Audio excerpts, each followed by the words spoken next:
Boruto right now has a lot of dangerous jutsus like rasengan, uzuhiko, and flying raijin. And in today's video, we are going to talk about them in detail. We also know who taught Boruto, and all of this is official. Listen, whenever we read Naruto and Boruto, we always have heard about a data book.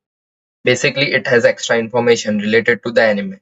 Like in Naruto's data book, a lot of things are explained, like about the shinobis, their chakra nature, how many missions they have done, and a lot of detailed stuff. And all of this is canon. In Naruto's data book, a lot of things are explained, but in Boruto's data book, they rarely explain anything. Like, for example, they talked about Shibai, which made me quite excited. But all they gave us was an Otsutsuki who evolved until he attained godhood by repeatedly resurrecting Avaya karmas and consuming chakra fruits. Only his remains exist in the current age. Like, Amado told us more than this. So there are many other things explained, like Shinjutsu and Omnipotence. But in between all of this, there is a very interesting thing, and that is about Rasengan Uzuhiko and Flying Raijin. So this Flying Raijin is different than Minato's Flying Raijin. I'll talk about that later. So let's begin with Rasengan Uzuhiko.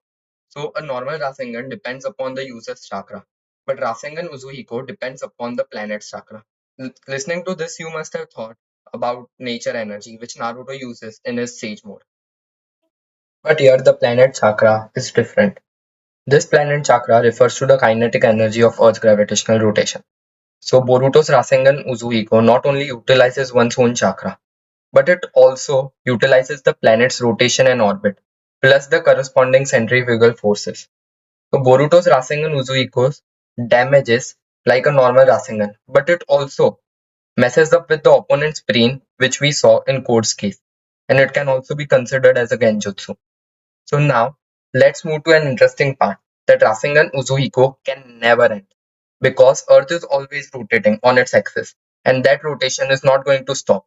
And thus, Boruto's Rasengan Uzuhiko, once hit on enemy, will never stop until Boruto stops it himself because the Earth's rotation never stops. It actually works like a genjutsu. So it works like a normal Rasengan and also puts the enemy into a state of genjutsu where he can't balance his body.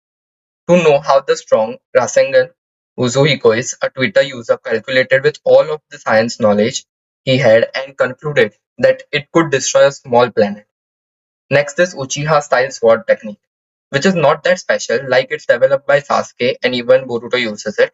You can coat the sword with lightning due to which its sharpness will increase, which we again saw in Boruto's case. Now let's move to Boruto's flying raijin. And why am I calling it Boruto's? Because you'll understand it later.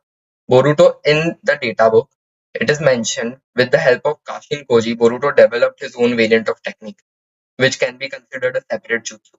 But compared to Minato Namikaze's flying raijin, it has more limitations. We don't know what the difference is except for the hand signs. Like Boruto uses a hand sign and Minato doesn't. Now the question is how Boruto made a different flying raijin. I personally think he also doesn't know. Just like how he created the vanishing Rasengan, he might have accidentally created this type of flying raijin.